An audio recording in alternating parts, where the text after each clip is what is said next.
Llevo 4 meses sin dormir una noche entera. No por insomnio, no por estrés. Es que cada madrugada, a las 3:42 exactas, alguien abre la ducha del bungalow 7. Y el bungalow 7 lleva cerrado con candado desde el verano de 2003. Me llamo Rubén, y durante 3 temporadas fui animador en el complejo Costa Tabarca. Para los que no conozcan la isla, Tabarca es un trozo de tierra de menos de 2 kilómetros frente a la costa de Alicante. En verano, los barcos traen oleadas de turistas que se amontonan en la playa, comen arroz a banda en los 4 restaurantes del puerto y se vuelven antes de que caiga el sol. Casi nadie se queda a dormir. Pero nuestro complejo existía precisamente para esos pocos que sí querían pasar la noche. 18 bungalows pequeños, paredes encaladas, techos de uralita, el olor constante a salitre y a pintura descascarillada. Mi trabajo era hacer que la gente se lo pasara bien. Bingo por las noches, quincanas en la playa, karaoke los viernes. En temporada alta vivíamos apretados, cocineros, limpiadores, el encargado de mantenimiento, un tipo callado que se llamaba Pascual, y yo. Dormíamos en los bungalows del fondo, los que no tenían vistas al mar sino al muro trasero del complejo, donde crecían las higueras salvajes y siempre olía a fruta podrida cuando apretaba el calor. Pero cuando septiembre terminaba, todo el mundo se iba. Los barcos reducían el servicio a 1 por la mañana y 1 por la tarde. La isla se vaciaba como un teatro después de la función. Y alguien tenía que quedarse a vigilar las instalaciones hasta la siguiente temporada. Ese invierno, el de 2003 a 2004, me ofrecí yo. Necesitaba el dinero y pensé que sería un retiro tranquilo, leer, pescar desde las rocas, arreglar cosas. La empresa me pagaba la mitad del sueldo de verano más gastos de comida y me dejaban el bungalow 12, al final de la fila. Las primeras semanas fueron exactamente lo que esperaba. Silencio. Un silencio tan denso que podías oír las olas rompiendo contra la muralla sur desde cualquier punto del complejo. Me acostumbré al ritual, despertarme con la humedad pegada a las sábanas, calentar café en un hornillo eléctrico que zumbaba como un mosquito viejo, y hacer la ronda por los bungalows comprobando cerraduras, tuberías, goteras. 18 puertas, 18 candados. Cada mañana, cada tarde. Tabarca en invierno es otro sitio. No es que esté vacía, es que parece que nunca hubiera estado llena. Los carteles de los restaurantes se mecen con el viento y la madera cruje como si hablara. Las gaviotas tienen un graznido distinto, más ronco, más territorial. Y la luz cambia, en verano es blanca, violenta, en invierno se vuelve gris perla y las sombras se alargan tanto que a las 4 de la tarde ya parece de noche. Del alemán que desapareció sabía lo justo. Se llamaba Klaus Mertens, tenía 50 y pocos años. Había reservado el bungalow 7 para 2 semanas en julio de 2003.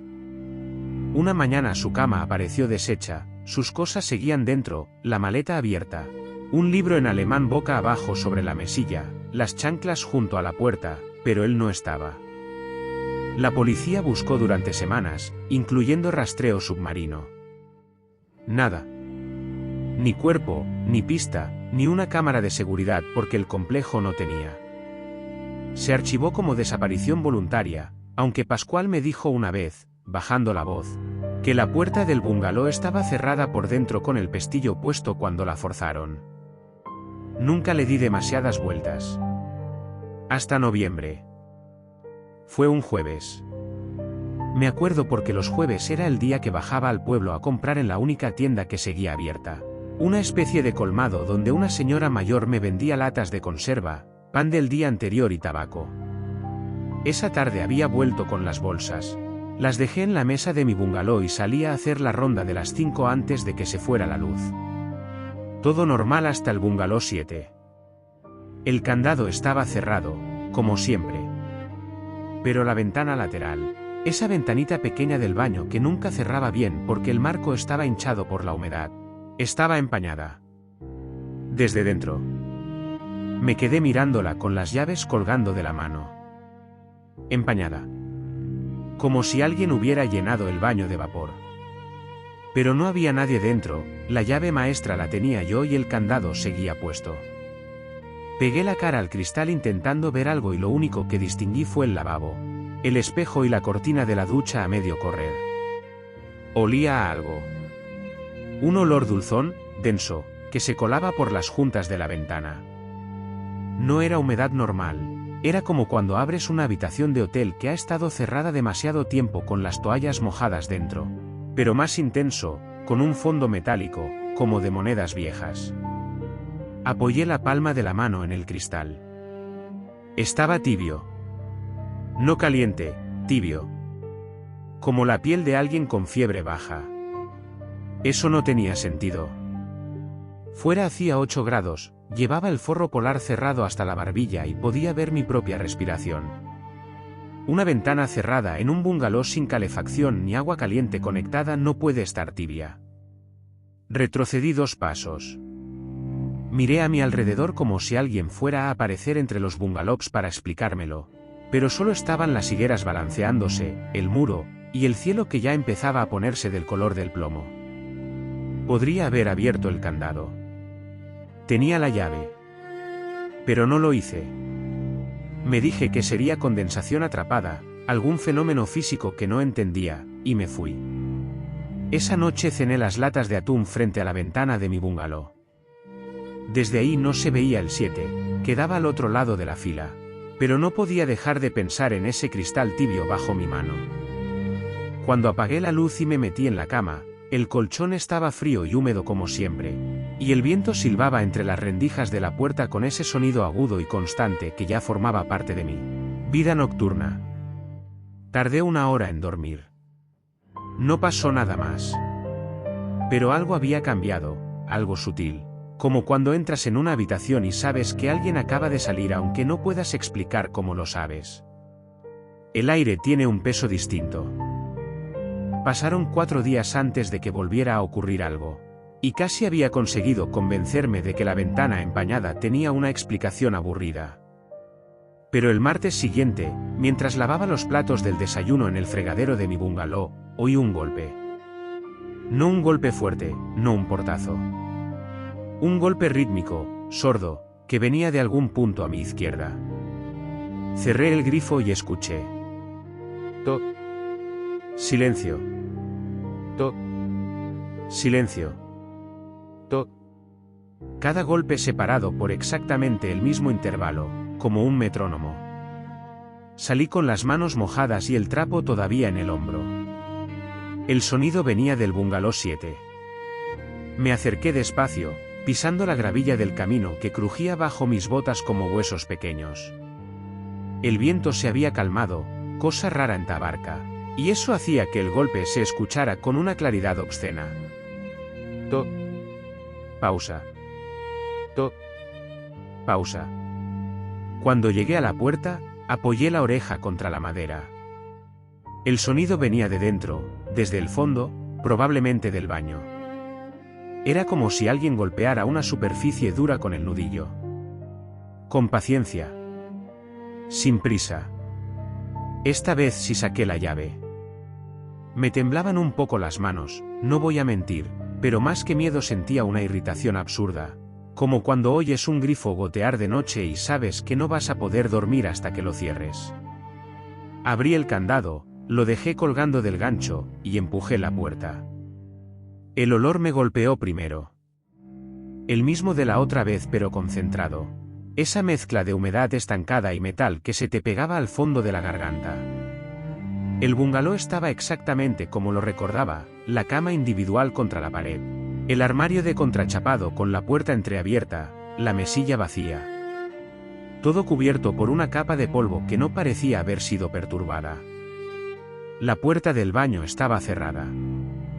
Di 3 pasos hasta ella. La madera del suelo estaba pegajosa bajo mis botas, con esa adherencia que deja la sal cuando se mezcla con la humedad durante meses. Puse la mano en el pomo. Estaba frío, tan frío que quemaba, una sensación que no encajaba con la temperatura del resto de la habitación, que era la misma que fuera. Giré el pomo y abrí. El baño estaba vacío.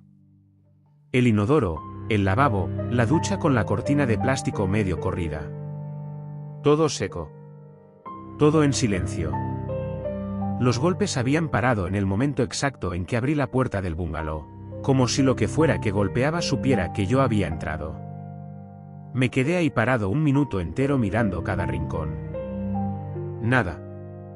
Revisé detrás de la cortina de la ducha, la alcachofa colgaba torcida, con cal acumulada en los agujeros. La llave de paso estaba cerrada, como tenía que estar. Pero entonces vi algo en el espejo del lavabo. No un reflejo raro, no una cara. ¿Peor? Había una marca en el vaho. Porque el espejo estaba empañado, ligeramente, como si alguien hubiera respirado sobre él hacía poco.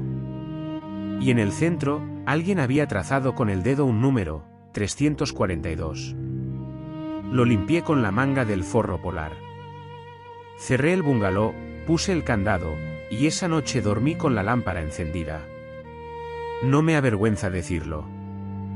Busqué el 342 en mi teléfono, que apenas tenía cobertura, y lo único que encontré fue que la habitación de Klaus Mertens en el registro del complejo era la entrada número 342 del libro de huéspedes. No sé si era una coincidencia. No sé si las coincidencias existen en una isla de 1,5 kilómetros donde vives solo. Después de lo del espejo dejé de hacer la ronda por las tardes. Solo iba por la mañana, con luz llena, y pasaba por delante del 7 lo más rápido posible, comprobando el candado sin detenerme. Durante una semana no pasó nada y empecé a construir explicaciones. Algún crío del pueblo que había entrado por la ventana del baño para gastarme una broma. Sales minerales reaccionando con la humedad en el espejo. Tuberías viejas expandiéndose con los cambios de temperatura. Me agarré a esas ideas como a un salvavidas. Pero entonces empezó lo de la ducha. La primera noche la oí a las 3:42 de la madrugada. Me desperté no por el sonido del agua, que era demasiado lejano, sino por algo más difícil de definir, una presión en los oídos, como cuando bajas en un avión o te sumerges un par de metros en el mar. Me senté en la cama, con el corazón latiendo en la garganta, y entonces la oí. Agua corriendo. Tuberías vibrando dentro de la pared con ese zumbido grave que hace el agua cuando lleva presión. Venía del 7. No salí. Me quedé sentado con las sábanas apretadas entre los puños, escuchando, durante lo que me parecieron 20 minutos pero probablemente fueron 5. Luego el agua se cortó. Silencio. Me tumbé, cerré los ojos y no dormí hasta el amanecer. A la mañana siguiente fui directo al 7. Candado cerrado. Ventana del baño, empañada otra vez, con gotas de condensación resbalando por el cristal como lágrimas lentas. Abrí. El suelo del baño estaba mojado. No húmedo, mojado. Había un charco irregular alrededor de la ducha, y la cortina de plástico estaba pegada a la pared de azulejos como si alguien la hubiera empujado al entrar en la ducha. La alcachofa goteaba. La llave de paso, que yo había cerrado personalmente, estaba abierta un cuarto de vuelta. Me arrodillé junto al desagüe. El agua que quedaba era tibia. Metí los dedos y toqué algo blando atrapado en la rejilla. Lo saqué con 2 dedos y lo levanté hacia la luz que entraba por la ventana. Era un mechón de pelo. Rubio. Grueso. Empapado. Lo solté como si quemara y me limpié la mano en el pantalón compulsivamente, frotando hasta que la piel se me enrojeció. Klaus Mertens era rubio. Lo sabía porque había visto la fotocopia de su pasaporte en el expediente que la empresa guardaba en la oficina de recepción. Rubio, ojos claros, 52 años. Esa noche puse la alarma del teléfono a las 3:35. Quería estar despierto cuando pasara. Me senté en la silla junto a la ventana de mi bungalow, envuelto en la manta, con una linterna en la mano y el café enfriándose entre los dedos. A las 3:42, como un reloj, oí las tuberías. El agua empezó a correr en el 7. Y entonces vi algo que hizo que el café se me resbalara de la mano y se derramara en el suelo sin que me importara. Por debajo de la puerta del bungalow 7, por la rendija entre la madera y el escalón de hormigón, salía luz. Una luz amarillenta, parpadeante, como la de una bombilla vieja a punto de fundirse. Los bungalows no tenían electricidad conectada desde septiembre. Yo mismo había bajado los diferenciales del cuadro general. No debería haber ido. Lo sé. Cualquier persona con 2 dedos de frente habría esperado al amanecer, o habría cogido el barco de la mañana y no habría vuelto nunca. Pero hay algo que nadie te explica sobre estar solo durante semanas. La soledad hace cosas raras con la valentía. No te vuelve más cobarde, te vuelve más estúpido. La necesidad de entender, de que las cosas tengan sentido, se vuelve más fuerte que el miedo. Crucé los 30 metros que separaban mi bungalow del 7 con la linterna apretada en la mano como un arma. La gravilla crujía bajo mis pies y cada paso sonaba amplificado, como si la isla entera estuviera escuchando. La luz seguía ahí, ese resplandor enfermizo filtrándose por debajo de la puerta, y el sonido del agua era más claro ahora, más presente, con un ritmo que no era el de una ducha abierta al azar. Era intermitente. Como si alguien se moviera bajo el chorro. Como si alguien se estuviera duchando. Puse la llave en el candado. Los dedos me resbalaban. El metal estaba cubierto de una humedad salada que no era rocío, era más espesa, más orgánica, como sudor frío. Giré la llave, quité el candado, y empujé la puerta con el hombro. La luz venía del baño. Una luz que no tenía fuente visible, no había ninguna bombilla encendida, ninguna lámpara, nada. Era como si las propias paredes emitieran ese resplandor amarillento y vibrante, como el interior de una concha marina cuando la pones contra el sol.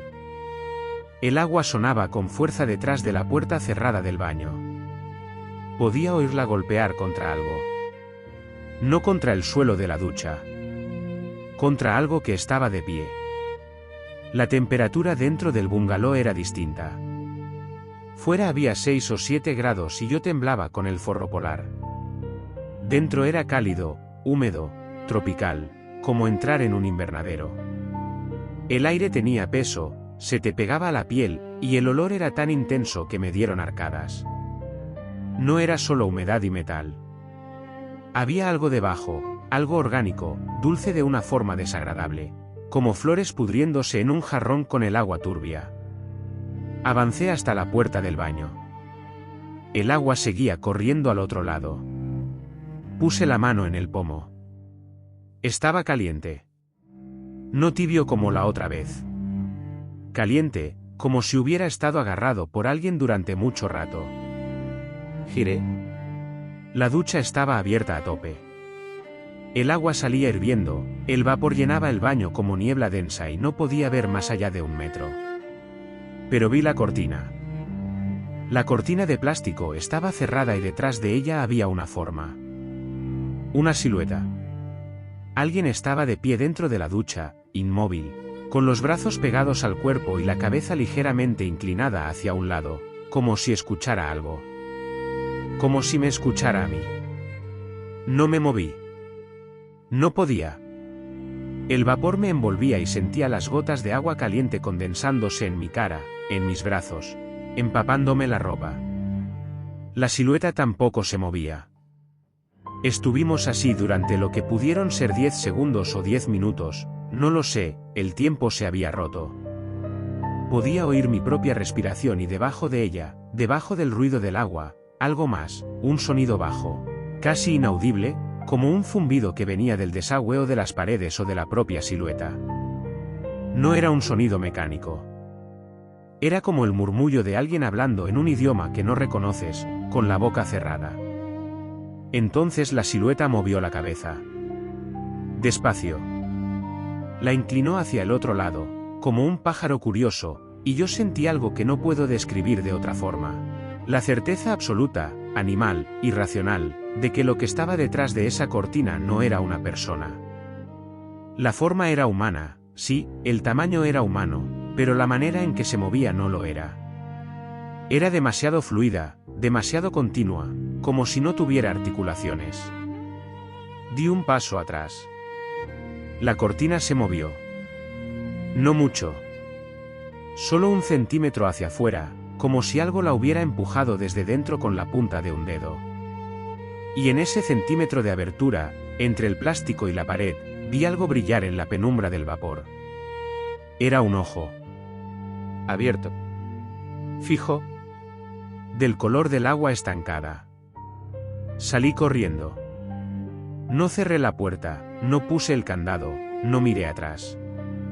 Corrí por la gravilla resbalando y tropezando hasta mi bungalow, entré, cerré con llave, empujé la mesa contra la puerta y me senté en el suelo con la espalda contra la cama, abrazándome las rodillas, temblando tanto que podía oír mis propios dientes chocar. El agua del bungalow 7 siguió corriendo durante otra hora.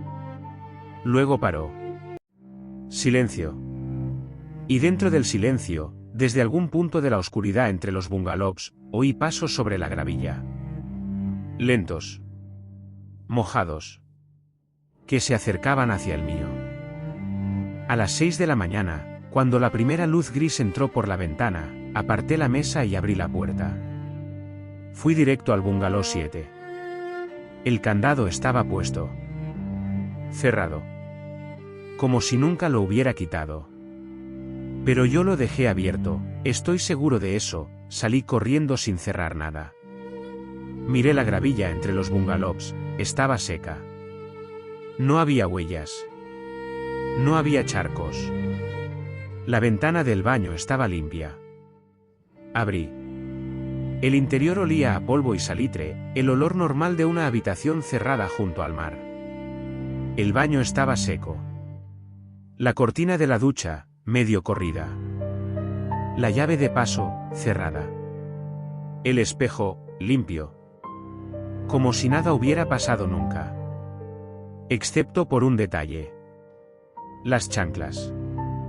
Las chanclas de Klaus Mertens, las que la policía había dejado junto a la puerta en 2003, habían cambiado de posición. Antes estaban paralelas, las puntas mirando hacia la cama.